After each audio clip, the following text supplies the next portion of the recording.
Buenos dias. Senor Bocanegra, how are you? Good, nice to see you. I'm going to do this presentation in English. Apologize up front. What I will tell you is I'm your most globally traveled guest here today, and I speak a little Spanish, a little Portuguese, a little Chinese, a little Turkish. So I'll give it my best here. So thank you all for coming out. And the sponsors, Fortuna, wherever they are, thank you, Fortuna, for your help. Appreciate that. The LATAM business leaders, of course, Stefan for putting this together, Ava, very much appreciated. I give this presentation or some variation of it around the world a handful of times. We have grown and seen the Mexico Day event really prosper. It's nice to see this growth. I've been leading this business unit now for 7 years, and it started with Latin America. So it's very near and dear to my heart, the business that occurs here. We have a second place in Costa Rica, so I consider myself kind of adopted LATAM. So it's huge for my business down into Brazil with Elcio and the Otimus team and such as well. So thank you all very much for coming out. My presentation today is going to be a little different than it was. As many of you may have heard, and I don't know if there's any media in the room here yet, but HighJump was recently acquired, and we made that announcement last week. It's a marriage made in heaven. I have a couple of slides on that as well that I'll discuss. So these numbers a couple of weeks ago were current. They've changed pretty dramatically today. So just in general, HighJump is roughly a 34-year-old organization. We started out with data capture and collection. Again, I've run the business from outside of North America for 7 years. Our global footprint has increased quite a bit. What you'll find throughout this presentation is I will talk more about what I call Dave's RLSs, or real-life stories, to give everybody in the room an understanding or a feeling of what's going on. You know, I hear Industry 4.0, IoT, the future of the warehouse or the supply chain space.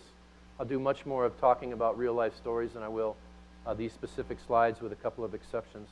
So those are the numbers as of a couple of weeks ago. For 6 years, we have been under some form of private equity or venture capital. And the private equity that ended as of this past month in August was an organization called Excel KKR. So it's Kohlberg, Kravis, and Roberts. They're one of the largest private equity organizations in the world.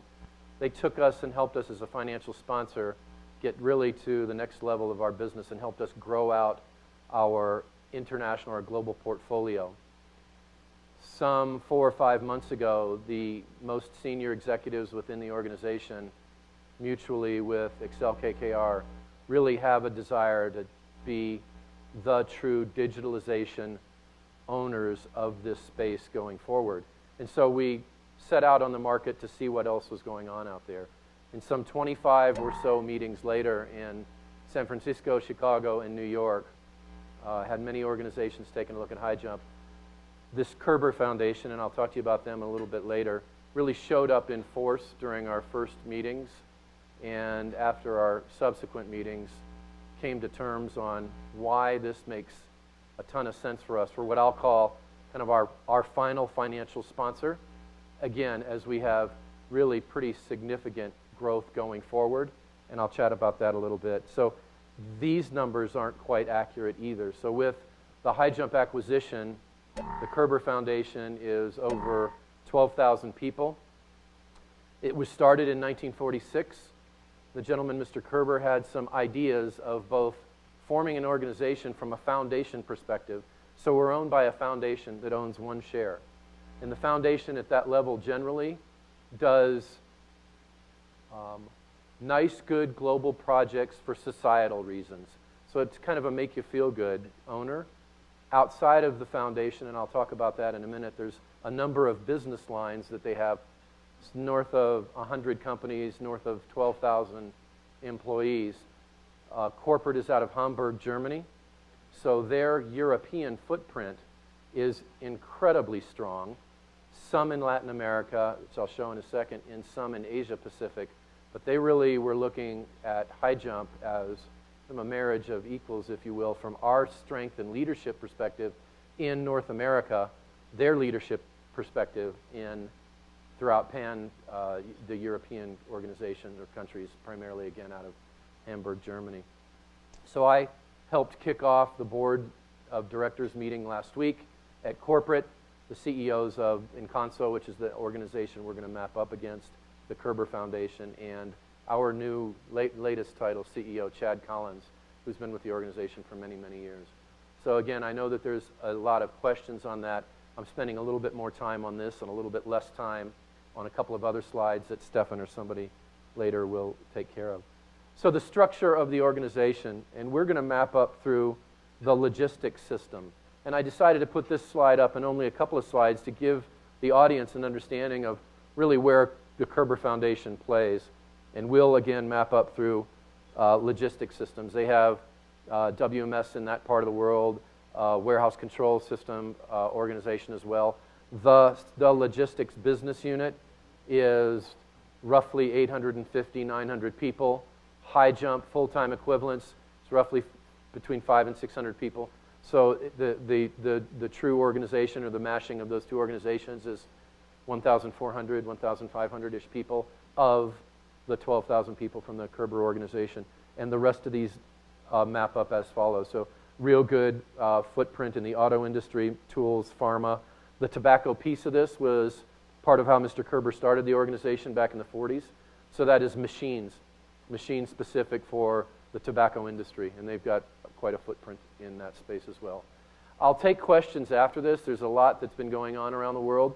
I would also ask, there's been a tremendous amount of publicity around this, from the Wall Street Journal to articles in Colorado, Minnesota, trade rags around the world as well. So it's easy to find additional information on this, and I'll be here all day if there's anything else I can talk to you guys about.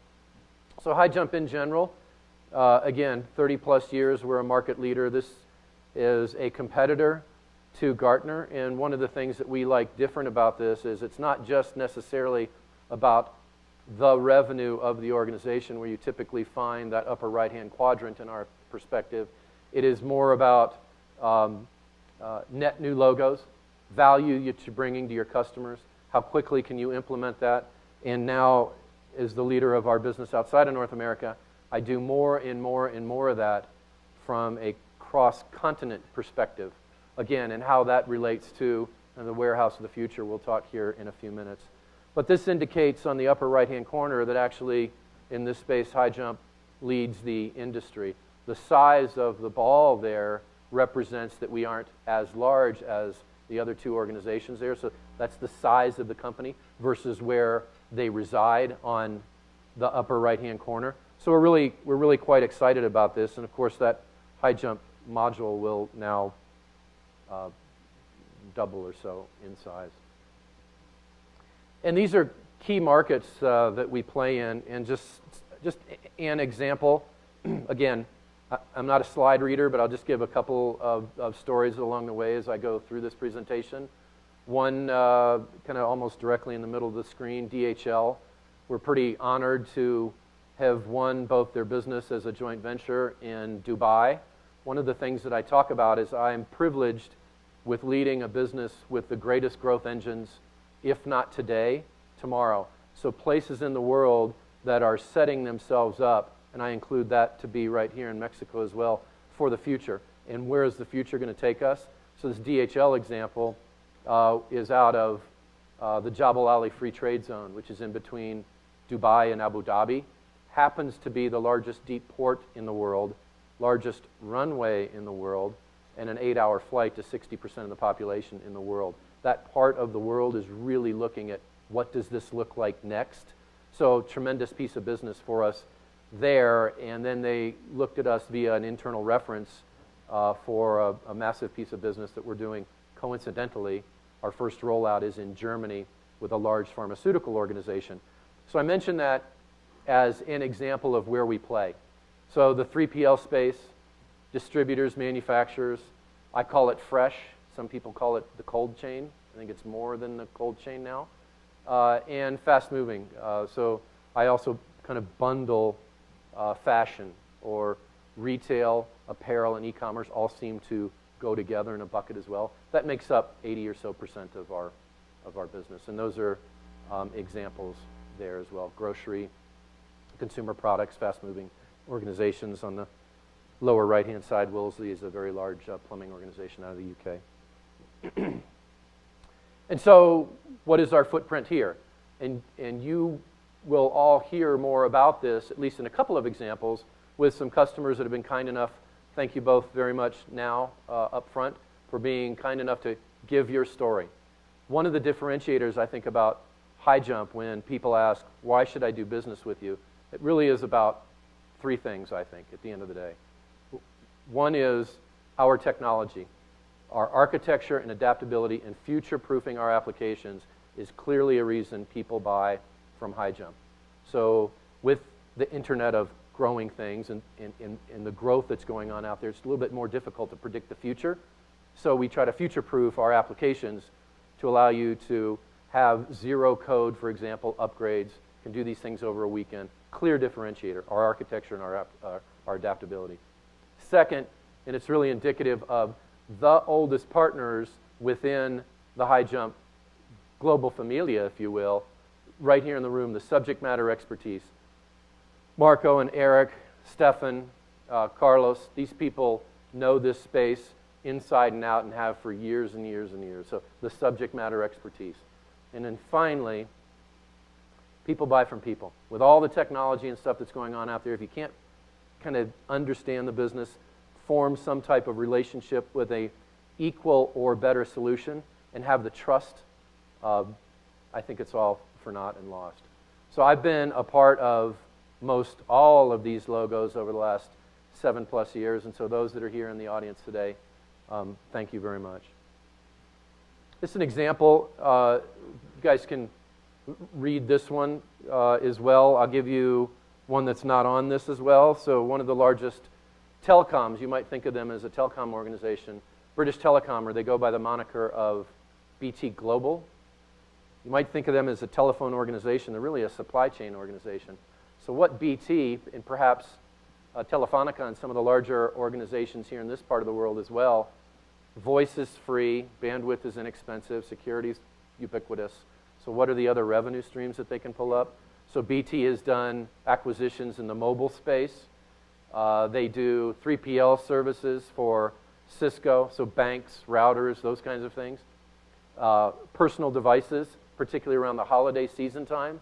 And then there's a tremendous reverse logistics component of that BT needs to handle as well. And so when I think of BT, yeah, they do voice, but really they're competing with Fox and some of the other organizations out there for streaming sporting events and such like that. Really interesting story. And there's a couple of others up there as well.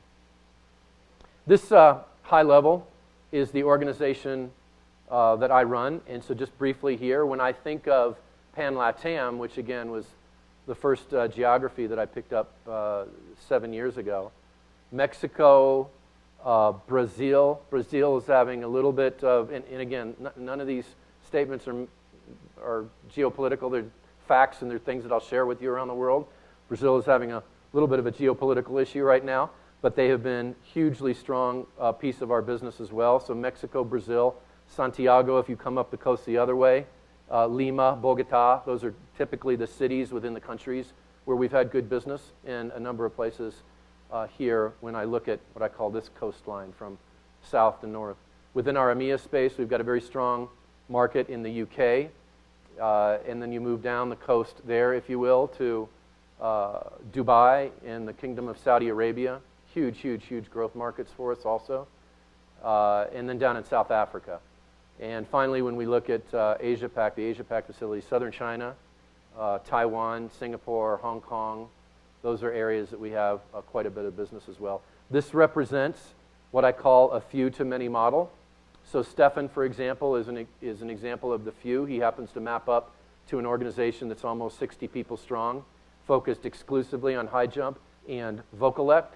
So that few then maps out to a larger partner base where we can offer implementations and in-language support locally. That's important to us. The same thing out of EMEA and the Asia-Pac area. So this is about 425 people around the world. A little bit about our strategy, our product. The gentleman was asking me earlier about kind of what's my concept or belief in the Industry 4.0. I'll give you guys a little bit of feeling for that on the maturity curve in different places of the world and where that is and why we feel like we're positioned to take care of that nicely.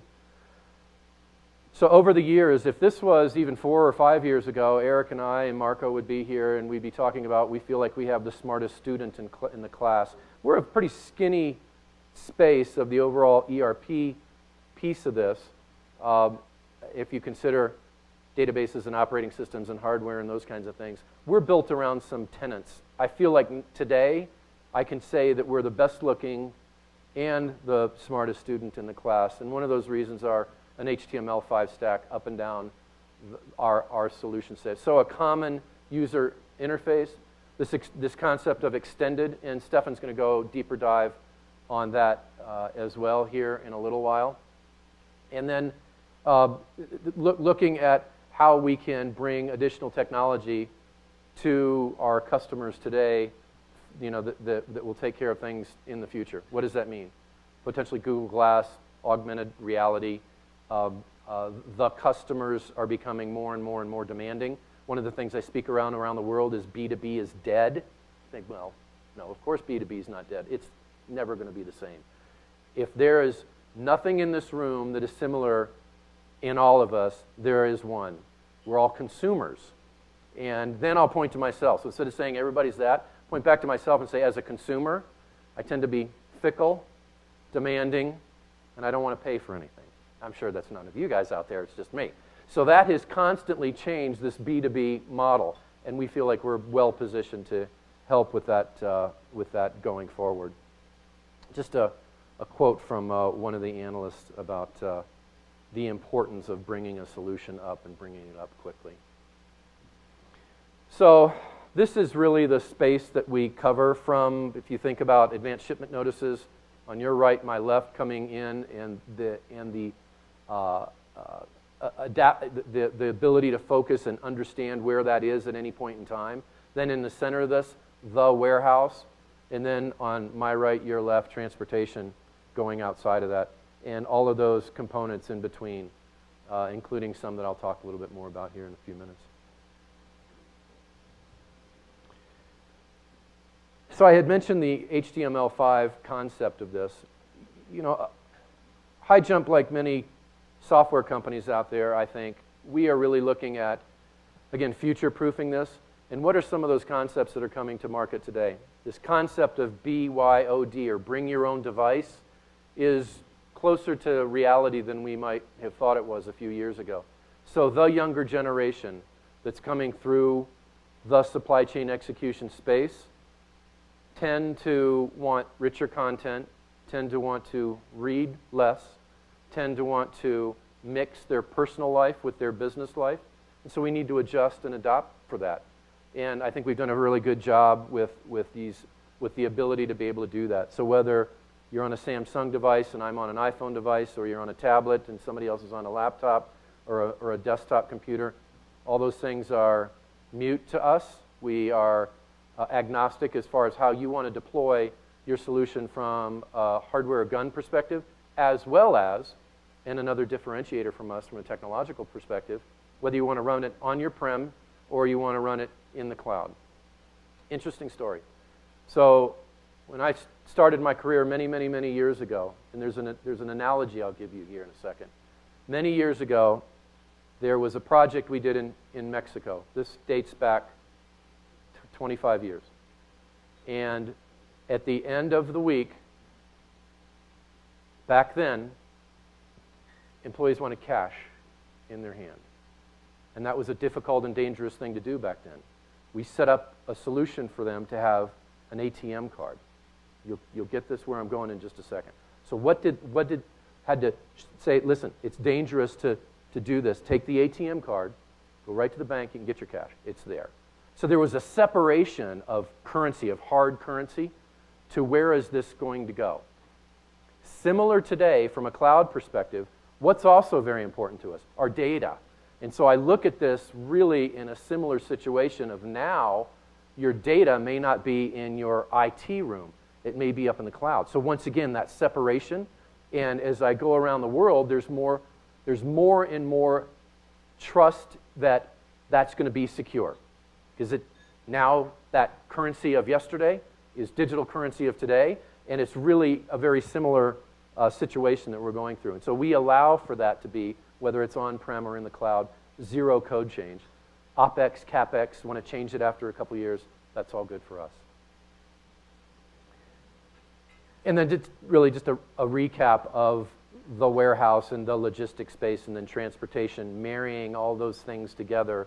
We see more and more and more tenders with transportation as part of that. It's just a natural extension of the warehouse. We're doing a project now in Mexico with transportation. We're doing a couple of projects in Brazil with transportation. There's some interesting things around that and being able from a GPS perspective to have really good information on where you're going. But there's a lot of potential cost we can take out of that by doing that as well. So people that get lost or, or aren't having the proper air in your tires or just all sorts of things that could create some inefficiencies that we're working around as well.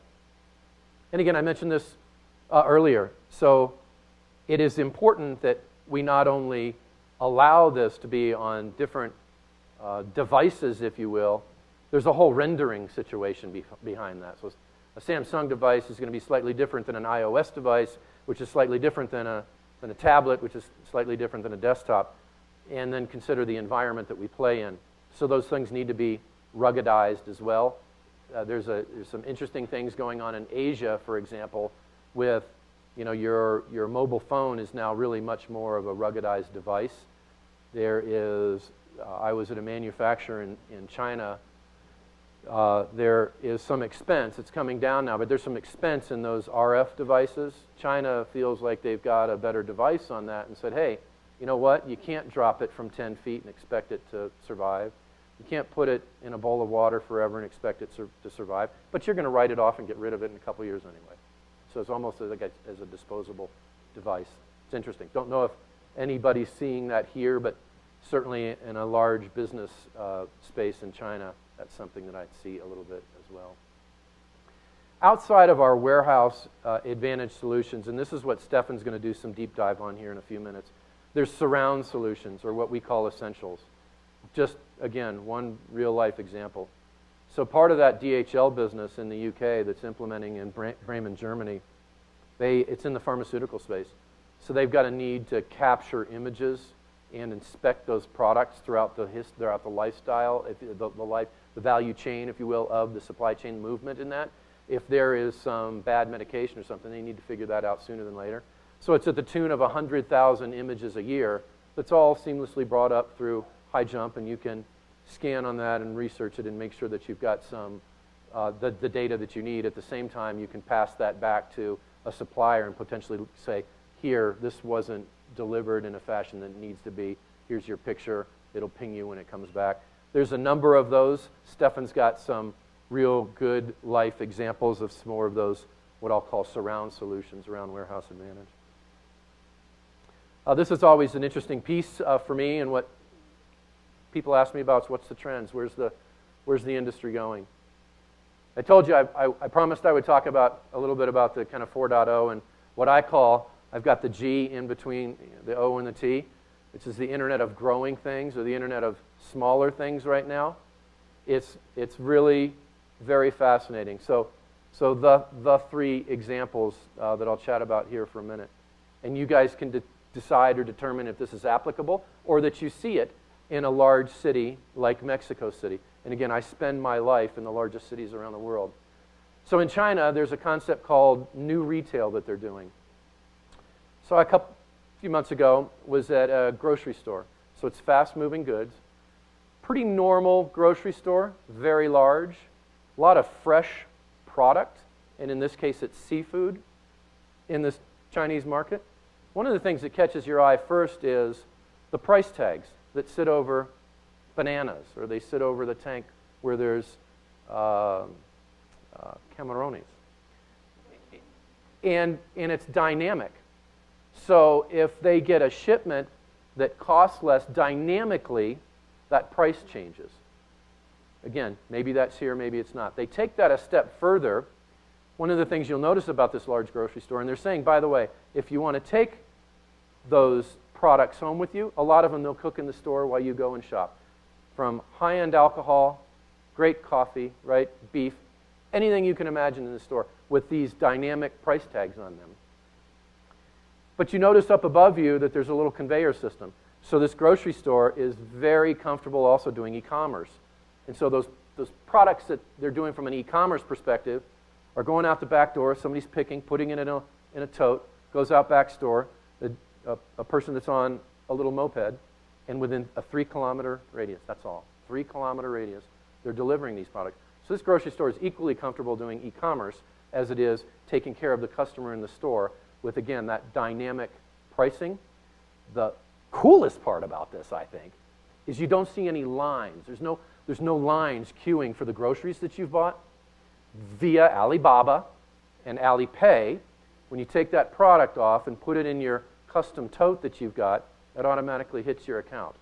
So very, very, very few people are in a line paying for their products. It's already been debited from their account, and they move on. Cool concept. And they're able to capture all of that information and work on this automation with more and more sensors and connection heading towards that 4.0 area and that Internet of growing things, capturing more and more and more information about all of us in the room, which helps them in their supply chain. Strawberry donuts aren't selling, but chocolate donuts are selling like crazy, right? Let's make those adjustments, seasonality and stuff, and have less waste and therefore less inefficiencies in the supply chain.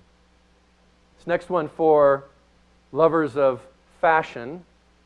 So I was in a lab in Germany a few weeks ago, and this is about apparel, and all of these are RFID tagged. So as you go walk up to take this piece of apparel, what you don't notice is that there's little cameras in the ceiling that's watching your eyes and gauging how interested you are in this product. And when you pick this product up, they're gauging and they're capturing data in the background of if you like it. Are you playing with it? Does it seem to fit? Does it not? Put it back. All of this is being tracked in a way that I call one-to-one to infinity. We all want to feel special. We're capturing data to allow us to feel special, but at the end of the day, it's a piece of apparel. So they're just capturing that, heat censoring things. It's really almost an invasion of privacy if you think about it. You want to see how excited you are over this shirt. Really interesting. So that's available today. It's much more of a hardware play to capture these things that we're all interested in. And then in other markets, you buy that, and if you've opted in larger cities like this, they don't want you to leave Mexico City for a competing city because they also want your tax dollar. So if you've opted into this and you buy this product and you're all excited about it, you may get a text that says, "Thank you very much for buying that jacket. How about a coffee at half price?" Or there's shoes over here that you can get at a huge discount. Or come over and enjoy a meal afterwards on us. Really, those are the things of the future that I think that we can see going forward. Don't want to take too much time on this. We also are not just watching the 9 or 10 o'clock news.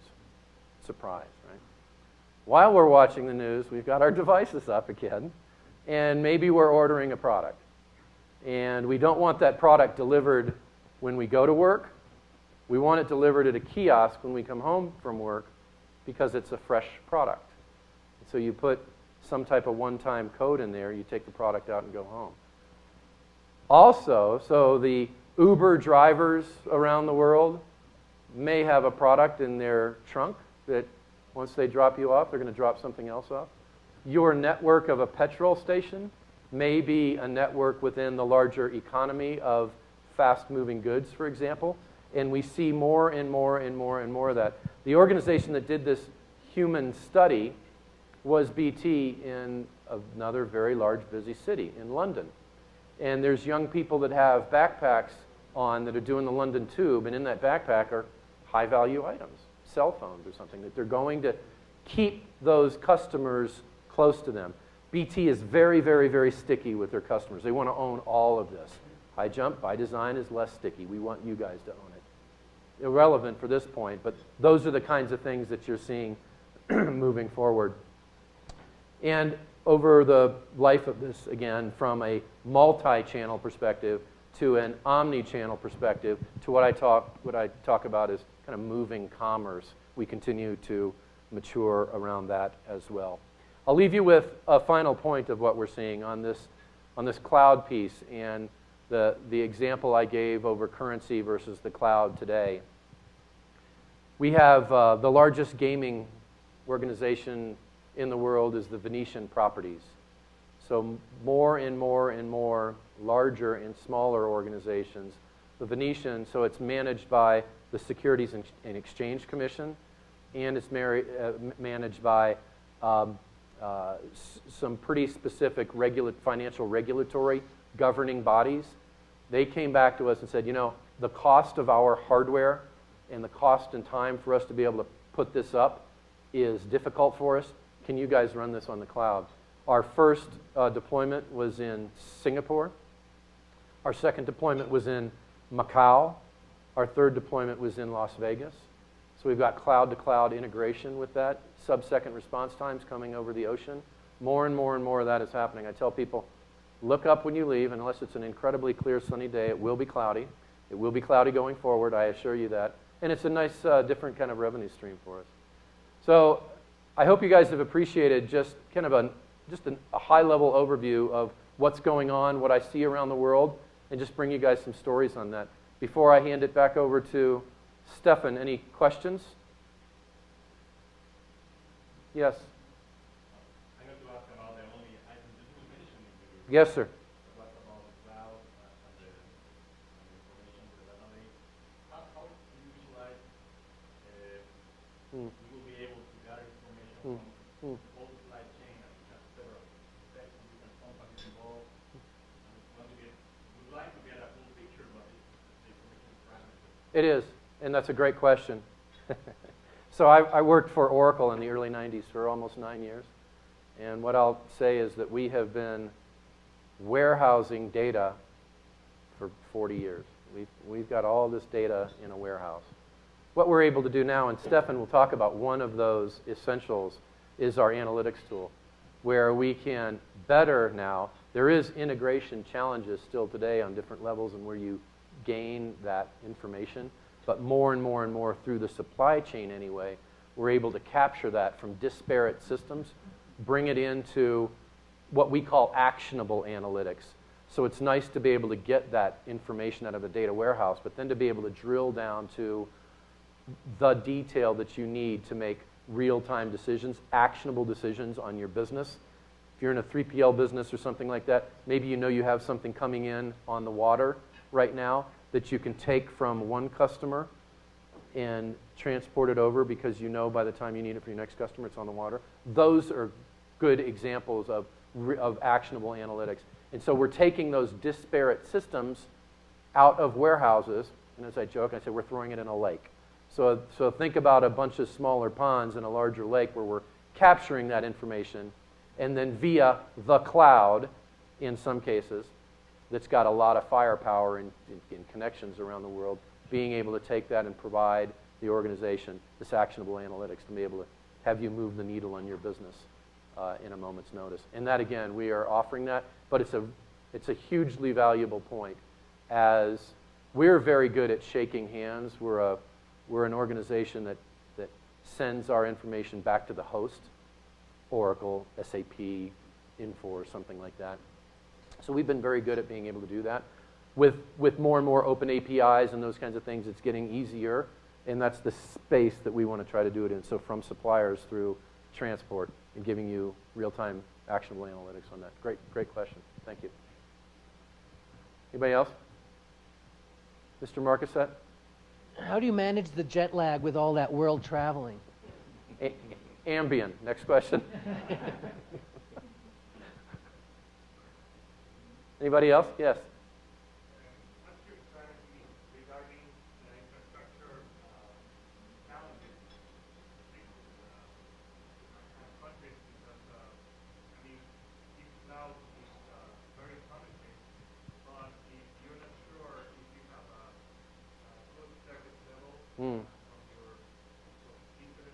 Mm. it can be a company.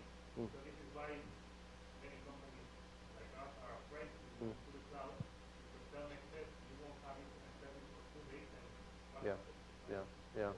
Yeah. And HighJump is a real-time application. I'll give you, again, a real-life story of one of the ways that we got over that. Again, I work in the fastest growth engines on the planet, if not today, and likely not today, looking out in the future. How can they beat the big, more mature people now? And just a ton of examples that I can give you moving forward. This isn't the only place around the world where from a maturity curve, again, what I share with you guys is where is it more or less mature on cultural connectivity, what do you do when your application is down? Very, very valid points. And I wouldn't say that right here, right now, again, and this is somebody that is interested in the planet, because your perhaps Mexican-based organization might have a facility that you're going to think about opening up in Asia. And so the people that are offering that solution here in Latin America may or may not be the organization that's offering that in Asia. And in Asia, there's other issues. In South Africa, there's other issues. That last mile, that connectivity is expensive. And so sometimes it's cost prohibitive. Finding that true global cloud provider, again, I was with Oracle for many years. We sit on Oracle for some of our solutions. We sit on Azure, a Microsoft solution. We sit on Amazon Web Services. I wish I didn't have to sit on those many, but that is something that from a global perspective is important for us. We can go down the path of perhaps a local Mexican cloud provider, but I have to take responsibility if your system's down for a couple of days and you're screaming at me. So we also want to make sure that there's data security in there, there's a type of bandwidth that you need in there, and that there's hooks outside of Mexico. Forget for a minute the fact that if it's cloudy in Mexico, it better not be cloudy in Colombia. And what I mean by that is the exchange of information, of confidential information, as it flows across country borders, is not insignificant. That needs to be handled as well. So we continue to look at what the best way is to do that, and right now we sit on 3 or 4 cloud providers for that. I look forward to that maturing as we go forward, because I have to spin all that up in these different cloud environments, and it takes time. And in the example I gave you with the Venetian properties, 2 are Microsoft Azure in Asia, and the one that sits in Las Vegas in the United States is a CenturyLink cloud. So then you get into this cloud-to-cloud, peer-to-peer communication stuff. It's getting better. So it's a little left of where I would like it to be on the maturity curve, but that's honestly what I see in this part of the world on that. It's a great question. Yes? Can I ask a couple of yes about that? Yeah, please. This is great. We've been in HighJump Cloud for quite a while. Mm. Several almost this year. And the availability of the cloud is by far higher than all the concerns that we have having to do Mm. premise. Mm. And the way we handle that is by having duplicated connections. And it pays off. I mean, from the cost perspective, this is the more convenient of those duplicated connections than having all the information. And you know, the uptime is higher. So in the end, it's not that. I mean, you can rely on one single carrier in Mexico. But you have to. They both are going to fail, but it's very difficult to work at the same time. Yeah. Trying to choose different carriers or different media, air and cable. I It kind of handles the situation. failed to give you the example, and the example that we had was in Singapore, and they've got fine cloud availability there. However, they're also down 15 feet underground with reinforced concrete walls, and we just simply lose connectivity. So that was the very mature. They're way over here on the right-hand side, but you know what? When you lose your connectivity, you lose your connectivity. And we provided them a solution that if you capture that information up front, at any point in time, these people are at any point in time, so that it varies, they're delivering 15,000 meals to their guests. So there's a lot of activity going on.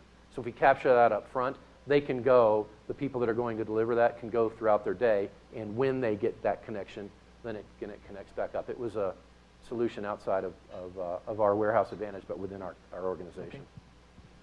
We have both our providers at the same time with the connectivity. So we're looking at the third provider or move our business to another. Yeah, I'd love to chat with you a little bit, more in detail on that.